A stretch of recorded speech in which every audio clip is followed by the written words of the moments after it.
Hola amigos de YouTube, nos da mucho gusto tener nuevamente la oportunidad de estar con ustedes en un video más y que a través de lo que hoy vamos a tener la oportunidad de compartir con ustedes, bueno, puedan ser grandemente bendecidos a través de la palabra del Señor, que es el objetivo que tienen estos videos. Y bueno, vamos a continuar con este nuevo libro que hemos iniciado ya desde la semana pasada, que es la primera carta de Corintios, un libro que tiene la intención también de hacer un llamado fuerte a la iglesia para evitar a buen tiempo problemáticas tan fuertes como la que vivió esta iglesia en Corinto. Y bueno, hoy el título de esta predicación se llama Pablo exhorta a la unidad. Y ese va a ser el tema en el cual hoy nos vamos a enfocar en esta predicación de este día. Y bueno, vamos ahora primeramente antes de poder iniciar este mensaje. Señor y Padre Celestial, en estos momentos te damos las gracias por la oportunidad que nos das de poder compartir nuevamente con la iglesia, con quienes nos están viendo en este momento. Gracias porque a través de tu palabra podemos ser confrontados, podemos aprender, podemos adquirir conocimiento que nos debe ayudar a tener una mejor vida en la práctica, Señor. Rogamos, Padre, por lo que hoy vamos a aprender, que podamos recibirlo y atesorarlo, Señor, para poder llevarlo a la realidad día con día, Señor. Te ruego, Padre, por cada uno de los que nos están viendo, Señor, para que guíes sus vidas y cada uno de ellos pueda ser bendecido a través de este mensaje, Señor. Y lo ponemos todo delante de ti, en el nombre del Señor Jesús. Amén. Y bueno, hoy el tema va a estar en 1 Corintios 1, versículo 10 al 17, es lo que va a abarcar el tema del día de hoy. Y bueno, espero que recuerde muy bien lo que hablábamos la semana pasada. Dábamos una pequeña introducción de lo que vamos a ver a lo largo de diferentes semanas. Y pues, si usted recuerda, bueno, la iglesia de Corinto era una iglesia que estaba pasando por muchas situaciones complicadas. Había muchos problemas en esta iglesia y es por eso que Pablo escribe esta carta, primera carta a los Corintios. Y bueno, empieza en el versículo número 10 y dice: os ruego pues, hermanos, por el nombre de nuestro Señor Jesucristo, que habléis todos una misma cosa y que no haya entre vosotros divisiones, sino que estéis perfectamente unidos en una misma mente y en un mismo parecer. Y bueno, Pablo inicia esta parte de su carta con la palabra os ruego. Y cuando Pablo menciona esta palabra os ruego, lo hace, hermanos, porque el significado que tiene esta palabra en sí es de alguien que tiene la intención de estar al lado de la persona con el fin de poder ayudarle. Eso es por el cual Pablo dice esta expresión de ruego, ¿no? Pablo quiere estar al lado de sus hermanos, es el deseo del apóstol, estar al lado de los corintios con el fin de ayudarles en estas situaciones y defectos que están teniendo allá en aquel lugar. Y bueno, es por eso que Pablo inicia esta parte de la enseñanza con un ruego, ¿no? Con un deseo, un anhelo, ¿no? De que lo que está a punto de decirles pueda ser algo que les ayude en su vida espiritual a poder de alguna forma enderezar el camino por el cual se han desviado. Y dice: os ruego pues, hermanos. Utiliza ahora esta frase hermanos. Pablo les habla desde el punto de vista como hermanos en Cristo.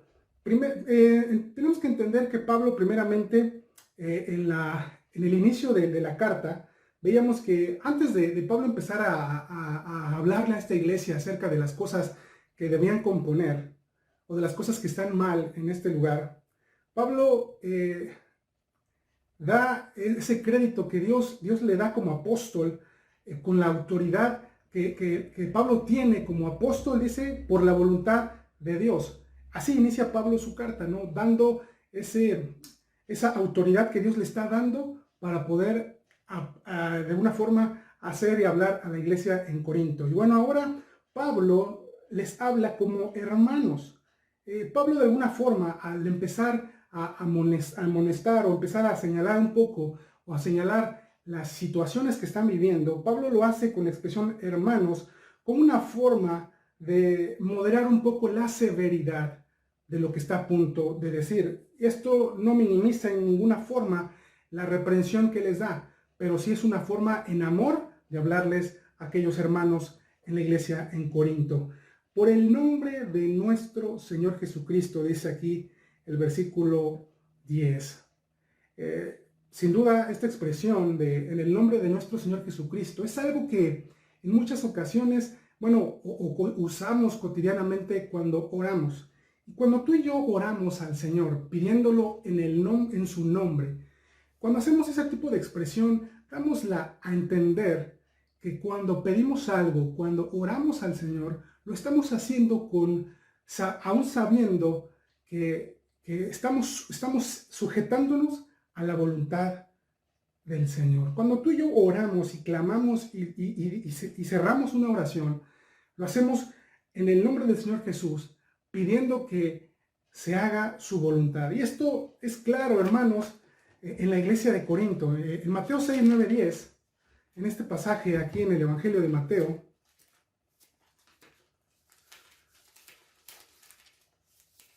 capítulo 6, versículos 9 al 10, nos habla acerca de la oración y nos dice: vosotros pues oraréis así: Padre nuestro que estáis en los cielos, santificado sea tu nombre, venga tu reino, hágase tu voluntad, como en el cielo, así también en la tierra. Y ahora que Pablo utiliza esta expresión, en la cual le habla a la iglesia de Corinto, le está dando a entender que la voluntad del Señor es que pongan atención a lo que está a punto de decirles, algo muy necesario que esta iglesia pueda conocer y aprender inmediatamente, ¿no?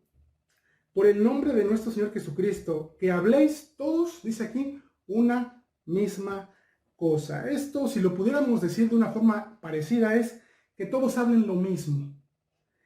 Pablo inicia esta exhortación en el nombre del Señor Jesucristo, diciéndole a la iglesia de Corinto que todos deben hablar una misma cosa, o que todos deben hablar lo mismo.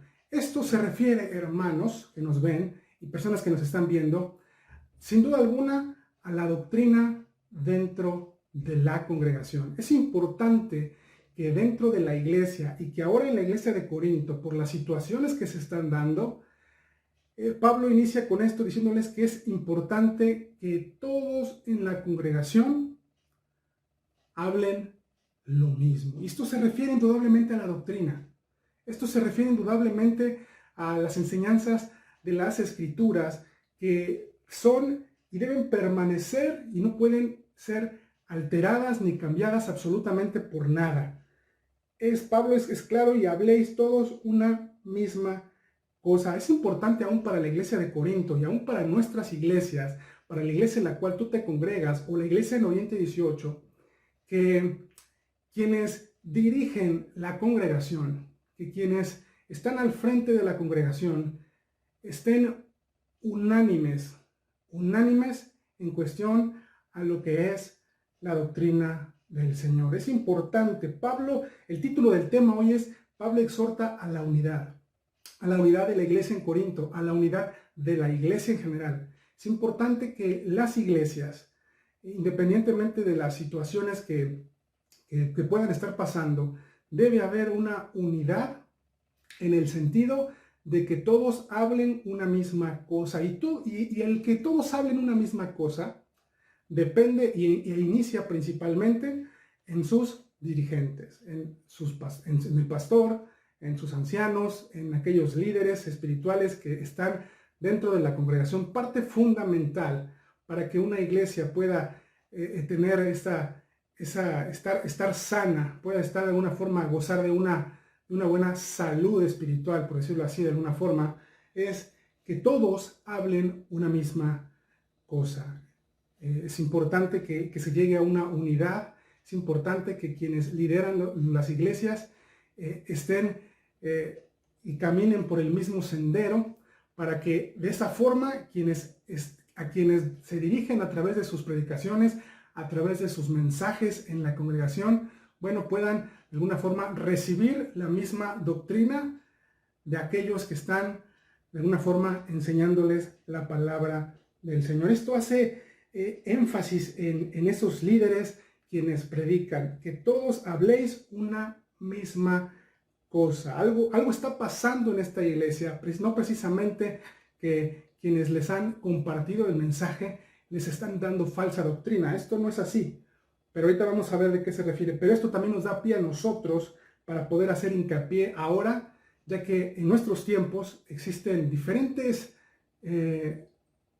denominaciones, diferentes ramas, pudiéramos decirlo así, del cristianismo, donde es importante que donde se congregan hablen todos una misma cosa. Y continúa todavía después de esto, y que no haya divisiones y no haya entre vosotros, divisiones. Es lo que dice aquí el pasaje, que una vez que hay unanimidad en cuestión a la doctrina, en que todos hablan una misma cosa, esto provocará que no exista divisiones. Divisiones aquí viene del griego, que es chismata, más o menos así, no sé si se pronuncia así, que significa romper, rasgar, y que significa tener diferentes opiniones o división de criterios. Dentro de la congregación es muy importante que no existan divisiones a través de diferentes puntos de vista en lo que tiene que ver con la doctrina. Es importante que la congregación, que quienes se congregan de alguna forma no sean divididos por causa de aquellos que de alguna forma tienen otro tipo de pensamiento. Uno tiene que permear en la iglesia una sanidad en cuestión a que todos sean enseñados en una misma doctrina, en una misma enseñanza acerca de las verdades espirituales reales que están plasmadas en la palabra del Señor. Y ahora que vemos esto, hermanos, qué importante es que primeramente los líderes en la congregación sean unánimes, estén unidos en cuestión a lo doctrinal. Pero también qué importante es que quienes están congregados estén afines a quienes imparten en sus congregaciones la doctrina, quienes imparten en sus congregaciones la enseñanza de la palabra del Señor. Porque, hermanos, es increíble cómo en muchas ocasiones las divisiones en la iglesia siempre, o la mayoría de las veces, siempre inician por las diferencias en la doctrina. Es increíble cómo muchas iglesias se llegan a separar a través de esas diferencias, ¿no? De que ahora han sido enseñados tantos años por sus hermanos quienes predican en sus congregaciones, y de repente se les hace fácil escuchar otra doctrina diferente y de repente voltear y no solamente marcharse hacia aquel lugar, ¿no? donde ahora ellos creen estar en lo correcto, ¿no? Sino que causan problemas y divisiones dentro de la congregación, y eso les lleva a causar esa fractura, como dice aquí el significado, ¿no? Romper, a rasgar, a causa de diferentes opiniones y división de criterios. Quienes se congregan en una iglesia, es importante que estén de acuerdo, que estén claros en que la enseñanza que quienes se las están dando, bueno, puedan caminar unánimes. Y dice, y no haya entre vosotros divisiones, sino que estéis perfectamente unidos en una misma mente y en un mismo parecer. Es como termina este pasaje. Y podemos ir a un pasaje también en Romanos 16, 17, un pasaje que vimos en el tema, en el libro anterior a este, y nos dice: mas os ruego, hermanos, que os fijéis en los que causan divisiones y tropiezos en contra de la doctrina que vosotros habéis aprendido, y que os apartéis de ellos, ¿no? En la carta pasada, Pablo exhorta a la congregación ¿a qué? A fijarse, a identificar claramente a aquellos maestros o falsos maestros que quieren causar fracturas y divisiones dentro de la iglesia. Entonces ahora nosotros, en este tema, estamos viendo una iglesia de Corinto que está teniendo problemas y está teniendo conflictos que están causando división en esta iglesia. Y ahora Pablo nos enseña en 1 Corintios 1:10 que es importante que exista unidad, que es importante que exista un criterio unificado en cuestión a la doctrina, y que primeramente en sus líderes y después en sus congregantes, para que no exista división en ese sentido. Y terminamos con esta frase: sino que estéis perfectamente unidos en una misma mente y en un mismo parecer. Cuando Pablo hace señala esto, hace ver, hermanos, una realidad. Esta frase elimina la unidad que puede existir en una congregación que sea dada de mala gana o hipócrita. Cuando una iglesia camina y está unificada en cuestión a su doctrina, es importante que cuando se haga esto, sea de una forma, como dice aquí, perfectamente unidos en una misma mente y en un mismo parecer, que no exista falsedad en la unión de esta congregación, que no exista falsedad o hipocresía en cuestión a acatar forzadamente la enseñanza, sin estar de acuerdo. Es importante que exista esa unión desde el punto de vista real, desde el punto de vista correcto, ya que encontrábamos aquí ejemplos, ¿no? Un miembro que está en fuerte desacuerdo con el liderazgo y práctica de su iglesia, incluyendo la doctrina, no puede ser feliz y productivo en su propia vida cristiana ni en ningún servicio para su congregación. Es importante que quienes se encuentran congregados en un lugar, en una iglesia, estén perfectamente claros y unificados en cuestión a decir: esta es la sana doctrina, esto es de lo que yo me voy a estar alimentando durante todo mi tiempo aquí en la tierra, ¿no? Este va a ser la doctrina, esto es lo que yo voy a aprender. Y es importante que quienes están del otro lado y acepten y lleguen a esa conclusión, estén sabidos y estén entendidos desde el punto de vista real, que no hay ningún problema, que no hay ningún malentendido. Ya que cuando esto no es así, es importante que donde te congregas estés de acuerdo en la doctrina que se te está enseñando. Es importante que quienes están escuchando la doctrina lo hagan aceptando que es la verdad del Señor. Es triste que pueda haber hermanos en Cristo en algunos lugares que permanezcan en ciertos lugares, en ciertas congregaciones, y que no estén de acuerdo en lo que tiene que ver con la doctrina. Que un hermano en Cristo se pare en el púlpito y empiece a enseñar doctrina o empiece a enseñar verdades bíblicas, y que haya congregantes que simplemente rechacen ese mensaje o esa enseñanza, ¿no? Eso no debe existir dentro de la congregación. Debe haber unanimidad. Es lo que Pablo nos da a entender en la Escritura. Y hoy en nuestros tiempos, donde pues existen varias vertientes o varias divisiones del cristianismo, desgraciadamente, bueno, hay diferentes posturas en cuestión a muchas cosas. Sobre todo en el tema escatológico, en algunas verdades que tienen que ver con el futuro de lo que va a pasar la iglesia. Hay diversas posturas.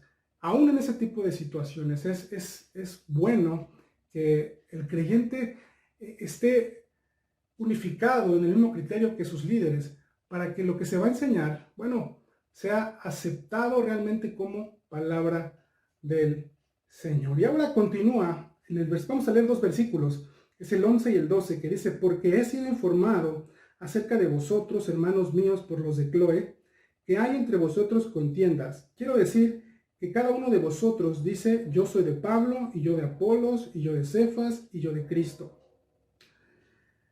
Bueno, vemos que Pablo recibe, y por el motivo por el cual escribe la carta de 1 Corintios, es porque es informado de la situación que está pasando allá en la iglesia de Corinto. Y al parecer es por parte de un siervo del Señor llamado Cloé, o alguien de la familia de Cloé, quienes van a este lugar de Éfeso donde Pablo está y le comunican acerca de lo que está pasando en este lugar de Corinto, ¿no? Esta situación, estas cosas que están pasando, ¿no? Pablo estuvo ministrando aproximadamente durante año y medio en Corinto. Luego Pablo se marchó para continuar su ministerio. Y estando lejos, bueno, Pablo envía a Apolos para que sea el segundo pastor en este lugar. Al parecer, y también podemos añadir otro dato, al parecer un grupo de judíos en la iglesia había creído en el evangelio mediante el ministerio de Pedro, quien es identificado aquí como Cefas. ¿Qué estaba pasando en esta iglesia? Bueno, Pablo es el que fundó o quien inició el trabajo en Corinto. Pablo se marcha. Pablo después de un tiempo manda a un creyente que estaba creciendo en las cosas del Señor, que tenía liderazgo. Bueno, lo manda Pablo a este siervo, Apolos, y él empieza ahora a trabajar en este lugar. Pero también había judíos que habían creído también a través de la predicación de Pedro. Entonces, en este lugar de Corinto había creyentes que habían sido convertidos a través del ministerio del apóstol Pablo, había creyentes que estaban creciendo a través de la enseñanza y de la predicación de Apolos, y había creyentes que también habían conocido del evangelio a través del apóstol Pablo. Y si pones atención, en el versículo 12, aún menciona un cuarto grupo, y yo de Cristo al final. Entonces, vemos que hay cuatro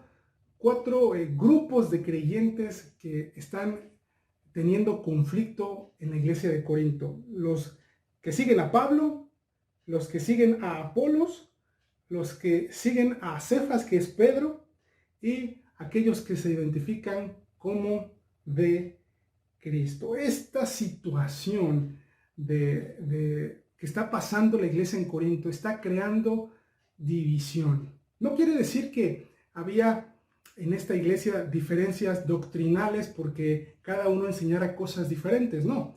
Ciertamente todos ellos, tanto Pablo como Apolos como Pedro, estaban o habían enseñado correctamente el evangelio.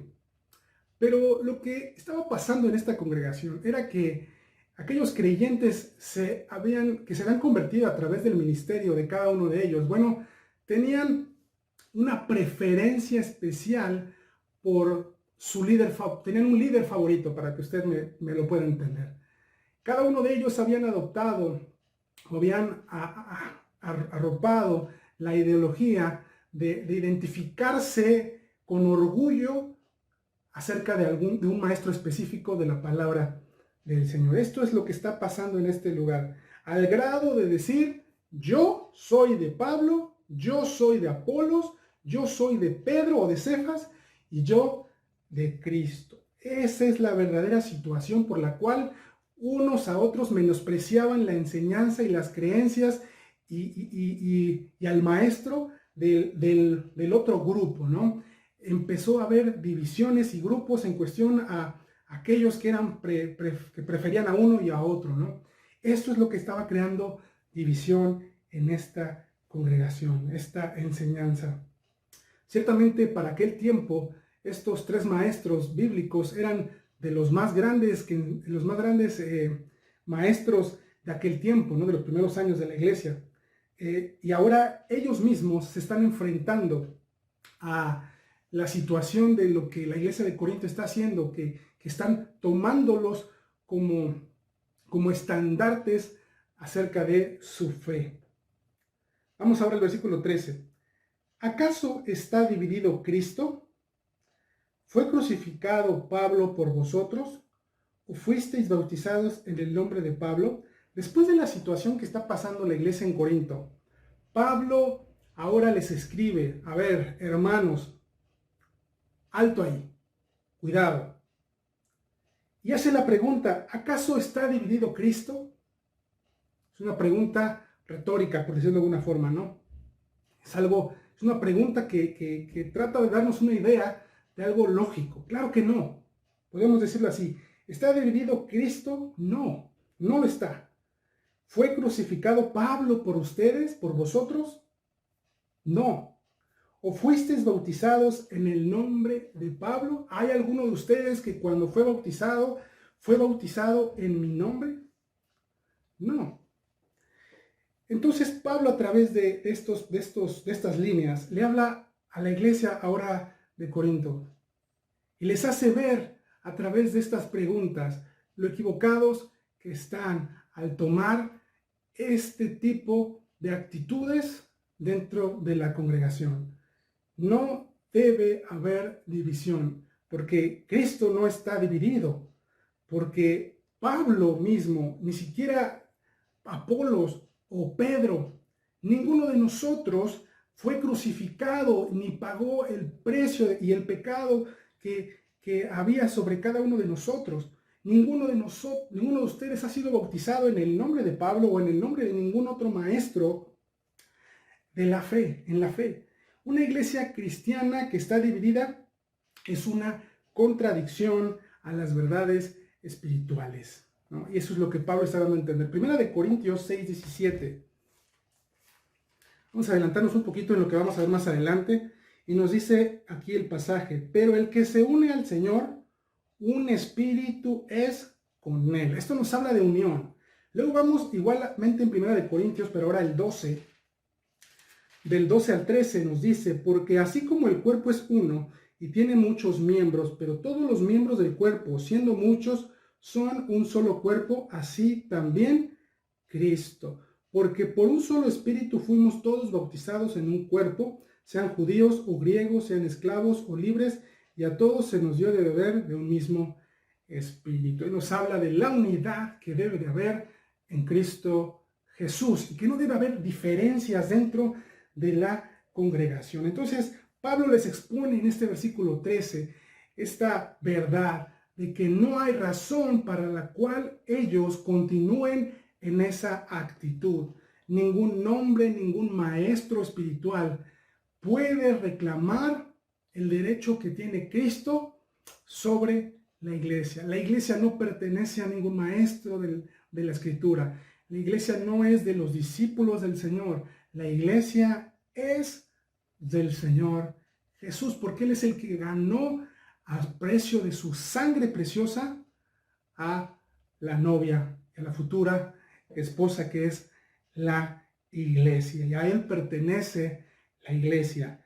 Versículo 14. Doy gracias a Dios de que a ninguno de vosotros he bautizado, sino a Crispo y a Gayo. A raíz de la situación que se está dando en la iglesia de Corinto, de que cada uno se ha vuelto un fanático de un maestro específico, Pablo da gracias al Señor de que a ninguno de estos hermanos que están tomando esas actitudes, él bautizó.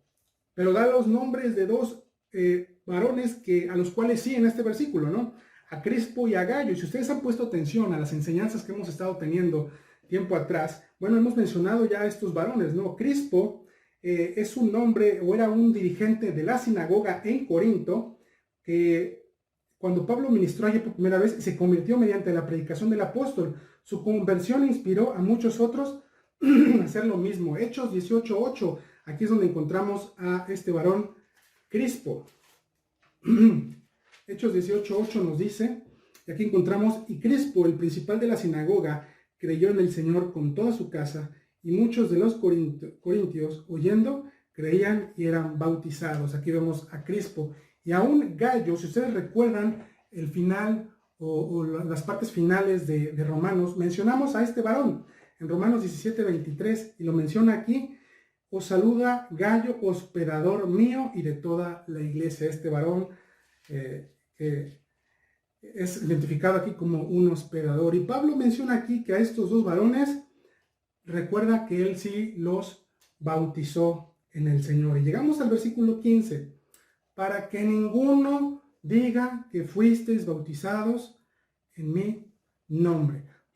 A causa de la división, a causa de las circunstancias que están pasando en esta iglesia y de la inmadurez de muchos creyentes y de la actitud de división que están adoptando, bueno, Pablo agradece que a ninguno de ellos bautizó, porque si aún así están tomando esa actitud de fanatismo hacia él o hacia otro hermano en el Señor, ¿qué hubiera pasado si alguno de ellos hubiese sido bautizado? Esto hubiera sido causa de un orgullo especial para ellos de haber sido bautizados por el maestro, por aquel que es especial, ¿no? Y los haría sentirse especiales. Esta actitud delante de la iglesia está mal. Eso es lo que nos quiere decir este pasaje. Aún el Señor Jesús, Juan 4:2, veamos lo que nos dice aquí, un dato importante. Juan 4:2 nos dice, aunque Jesús no bautizaba, sino sus discípulos. Vemos que el Señor Jesús mismo, aún en su ministerio aquí en la tierra, no bautizaba. Los que bautizaban eran sus discípulos. Y una razón principal, o una de las razones, o la razón principal por la cual esto no sucedió, no era por otra cosa, sino para evitar o adelantarse a que alguien de sus discípulos o alguien de los seguidores del Señor pudiese tomar ese momento de su vida como un motivo de orgullo, de sentirse más que otros creyentes por haber sido bautizado por el mismísimo Señor Jesús. Era importante que en la iglesia no se perdiera en ese tipo de actitudes, ¿no? En el que nadie podía sentirse más por haber recibido de alguna forma un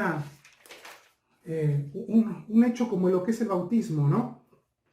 Y ahora Pablo dice que está agradecido para que ninguno de ellos pueda decir, fui bautizado en mi nombre, ahora yo soy más importante que cualquiera de mis hermanos. Versículo 16 nos dice, también bauticé a la familia de Estéfanas. De los demás no sé si he bautizado a algún otro. Bueno, nos comenta aquí el dato de que, ha bautizado también a esta familia, a este varón. Pero también Pablo nos comunica que han sido pocos los que él ha tenido la oportunidad de bautizar o ha querido bautizar, y que aún aquellos que bautizó, también no es algo que él tenga en su memoria. Pablo no se centra tanto, el hecho de no recordarlo no es porque no sea relevante o importante para él, sino porque lo vamos a ver en el versículo 17, ¿no? Que dice 17, pues no me envió Cristo a bautizar, sino a predicar el evangelio, no con sabiduría de palabras, para que no se haga vana la cruz de Cristo. El hecho de que Pablo le diera no tanta relevancia, no porque no lo fuera, sino porque el llamado del apóstol Pablo, como lo hemos visto en el tema de Romanos, siempre fue el de ir a aquellos lugares donde el mensaje del evangelio no había sido predicado. Esa era la verdadera importancia que le daba el apóstol a su vida, ¿no? Más que estar enraizado en un lugar como líder espiritual permanente en un lugar o bautizar a creyentes. Su llamado era para evangelizar, para predicar el evangelio a donde no había llegado. Pues no me envió Cristo a bautizar, sino a predicar el evangelio. Y esto lo podemos ver reflejado en su llamado. Aquí en el versículo o en el libro de los Hechos encontramos su llamado. Hechos 26,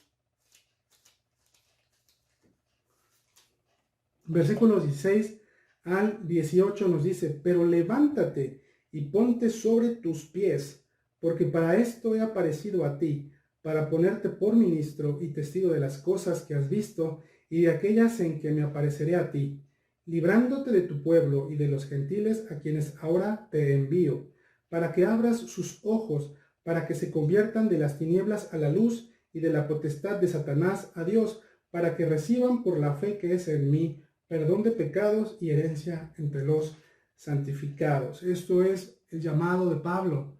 Esto es lo que el Señor expresó a Pablo para que él viviera de ese momento en el cual fue llamado, desde el momento en el cual en ese camino a Damasco, él tuvo la oportunidad de conocer y de creer en el Señor.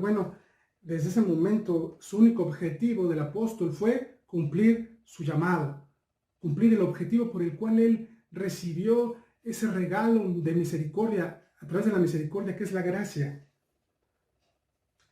Cumplir su llamado. Y ahora el apóstol nos lo recuerda y nos dice, pues no me envió Cristo a bautizar, sino a predicar el evangelio, no con sabiduría de palabras, para que no se haga vana la cruz de Cristo. Su llamado era la de predicar la palabra, el evangelio. y llevar a las personas a la unión con Cristo, no a bautizar para formar un grupo a su alrededor. Y esto, hermanos, perdón, nos lleva a concluir este mensaje.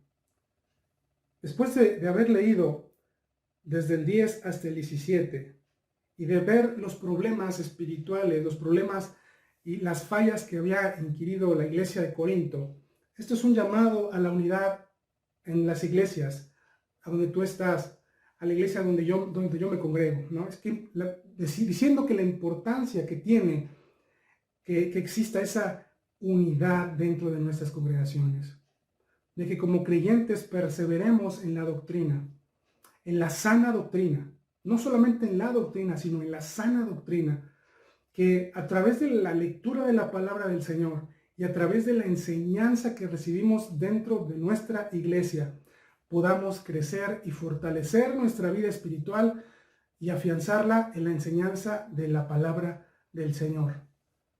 Afianzarla en la palabra del Señor y rechazar automáticamente a través del conocimiento que tenemos de la palabra del Señor cualquier doctrina errónea que quiera de alguna forma desestabilizar nuestra vida en Cristo, nuestra unidad. Somos llamados a estar unidos dentro de la congregación, no a estar separados, no a causar división, no a causar contiendas ni preferencias por uno u otro maestro en Cristo. La importancia que tiene la unidad en la doctrina, hermanos, es fundamental para que a través de ello podamos crecer y seamos de testimonio al mundo. Hermanos, parte del testimonio que nosotros damos al mundo es esa unión. Es esa unión. Será difícil poder ver con buenos ojos una iglesia donde existe contienda y división entre sus congregantes y entre sus líderes. Indudablemente, este tipo de circunstancias no hablarán bien en cuestión a ese lugar. Y en lugar de ser de buen testimonio para con quienes no tienen a Cristo en su vida, seremos de piedra de tropiezo para aquellos que aún no conocen de las cosas del Señor. Parte de la unidad en la sana doctrina resulta en buen testimonio para aquellos que no conocen de la palabra del Señor. Y es importante que cada uno de los que me escuchan, de los que se congregan en la iglesia Oriente 18 o en algún otro lugar, crezcan, perseveren en las enseñanzas de la palabra. Que cuando el maestro o el predicador o el líder en la iglesia predica y va a la escritura, tú puedas a través de tu conocimiento puedas decir: Señor, gracias por esta enseñanza que está completamente apegada a tu palabra, y que podamos perseverar y caminar unificados en el mismo criterio, jalar para el mismo lugar, no teniendo diferentes ideologías y diferentes pensamientos acerca de esto, ¿no? Porque esto provocará indudablemente de que cuando se nos enseñe algo, no lo podamos recibir como palabra del Señor. Y ese es el reto en este momento, que podamos estar unidos, que podamos perseverar en las cosas del Señor, que aún en las fallas que hoy encontramos en este primer capítulo, donde había división por preferencias, por ciertas circunstancias, podamos tomar ese ejemplo y de que si seguimos al Señor, si decimos que somos de Cristo, sea por eso, porque somos de Cristo, y no por otra cosa, y no porque de alguna forma lo hagamos por conveniencia o por hipocresía o por quedar bien simplemente, ¿no? Sino porque estamos convencidos de lo que se nos está enseñando. Hermanos, que Dios bendiga su palabra y que a través de ella podamos crecer. Y ahora, de alguna forma, si en algo hemos visto errores en nosotros, bueno, pedirle al Señor a través de terminar este tema, bueno, que Él guíe nuestras vidas a una mejor forma de aplicarlo diariamente, hermanos. Y bueno, pues que tengan un excelente semana. Y bueno, nos vemos en un próximo video más para seguir aprendiendo acerca del libro de Primera de Corintios. Que tengan unos buenos días que restan de esta semana y hasta luego, hermanos. Chao.